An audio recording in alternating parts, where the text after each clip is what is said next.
Hey guys, this is our garden and home review of projects for 2021.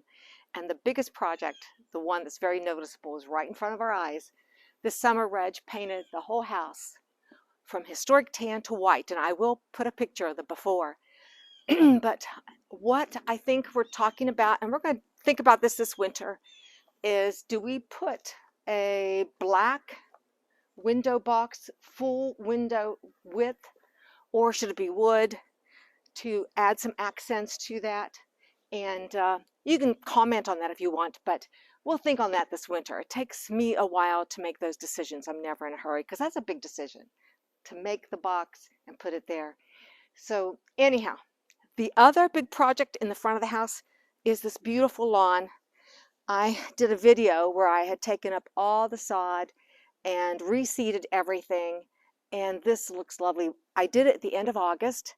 This is middle of November, and it is beautiful, and I think I've had success. For next year, all I need to do is keep it watered, weeded, and hopefully I won't have to redo the lawn. That's my third time to redo it in the fall. We had a hot summer, so I realize it dries out faster back here than in the front. But let's go back towards the back and I'll show you some other garden jobs that we completed, projects, as well as home projects. In July, Reg had a wonderful art open house, and we also did garden tours that weekend. And this piece was not for sale because this is mine to hang on this back wall, which when we get in the garden and we take a look at how the house looks painted white, this just shows up so beautiful on this black background. The other project for the house that Reg did this year is retreaded all the stairs going up to this lower platform, as well as the stairs going up. But he did widen this entrance into the garden by probably 3 feet. Yeah, about 3 feet. And it allows me to carry my tubs of soil, my plants, without feeling restricted. And it gives me another platform. This was not here before. That allows me to step down better, and I am able to plant my beautiful dwarf Alberta here and plant my Swiss chard, which does so well in a pot. So easy to grow. Everyone should grow some Swiss chard. Also, widen this area. New handrails, sleeker looking, a little more contemporary. When we get into the garden, a couple projects that I did was, this stone's been down for quite a while, and it's very naturalized. We picked these up out and about in our travels. I rode shotgun. Reggie would drive the truck. I'd get out and pick them up from the streams or whatever and put in, and we've laid these down. The ones that I put in this summer for my pathways, fortunately, my sister Connie was taking up one of her patios that had been down for as long as these have been, and so everything looks the same. I wanted to be able to get into my gardens without stepping on plants, and I am so pleased. It has taken me forever. I've been gardening 28 years, and to be able to get back into the back of the garden, be able to trim things, mulch things, weed things, these simple things make such a difference. And it was an easy project. I laid the rocks down, then I would lift them up, remove the soil, and then place them in the dirt. I didn't put sand down, anything like that, and then mulched around them. So it made it simple. And I put in 2 more pathways. I recommend anyone to put in a pathway. Maybe if it's a wooden pathway, but the stones in this back border with all the stone we done look so natural. So this takes me clear back against this fence and keeps me from having to track through the perennial border, compressing the soil and making it easier for me to weed and to mulch and fertilize. It takes me clear out, and this is lovely. This is another piece of art, but we've had this in the garden. None of my art pieces come out of the garden. These have been in these two pieces, this one and hello, I don't know, 7 years, 7 years, but he did refresh this for me. But this pathway takes me clear out, past the grasses, which is nice, and I'm out of there without having to step on anything.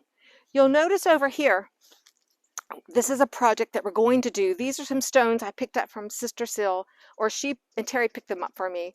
We're going to be doing a project in front of the tree, and I'll show you why. We need a lot more, and we'll have to go collect a lot more, I believe. All right. So anyhow, this is what's going on. For some reason, I have kept this silly strip of grass in front of the willow tree. And it made no sense after I started looking at this. Why don't I do this in stone? Why don't we do this in stone? Because I love our river deck. We sit there a lot. I'm still sitting on that this time of year. So we will take all the sod out. We will level this out, probably put some sand. That project is something that I'll share with you when we get to it, because it will just make it such a nicer entry. This goes back to where our electricals are. And you need to have those pathways designated. But won't this look nice? All stone and the gardens around it. So if we come forward, the other big project for me, even though it's on a small scale, was I did dig half of this grassy area, which is really useless, and made my cutting garden. And there is a video out there, and I'll put that in the description.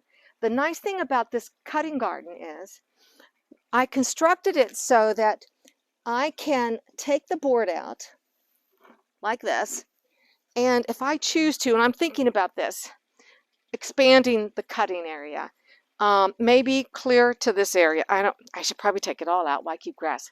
I'll think about that this winter. But I love this. This is one of our sunnier spots. That's where the garlic is. My rose does well.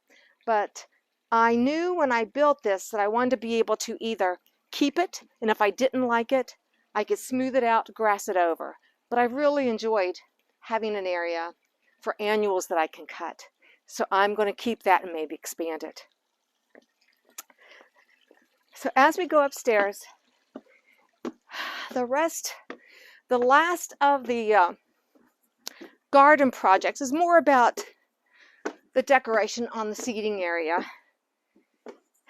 And that is something Reg did for me. He's, check him out on Facebook. REGINALD HAWVER Studios. He also did this one, which the sun's probably very bright. Let me see if I can block it, but anyhow, this is a lovely piece too that he did. Art makes everything, gives you, I think, an inspiration, because I like to do purples, chartreuse up on this bottom second tier.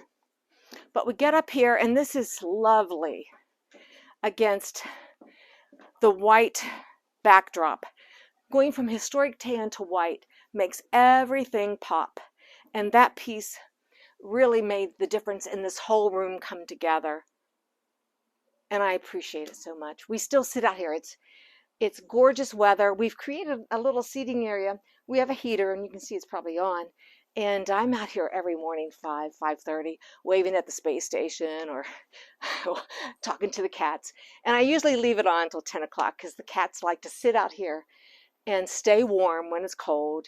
And I love to see them all cozied up. But this is our favorite spot, and I like sharing it with you. So thanks for watching Gardening on the West Fork. And we'll see you in the next video. Subscribe, and you'll know when there's another one up. So see you the next time. Bye.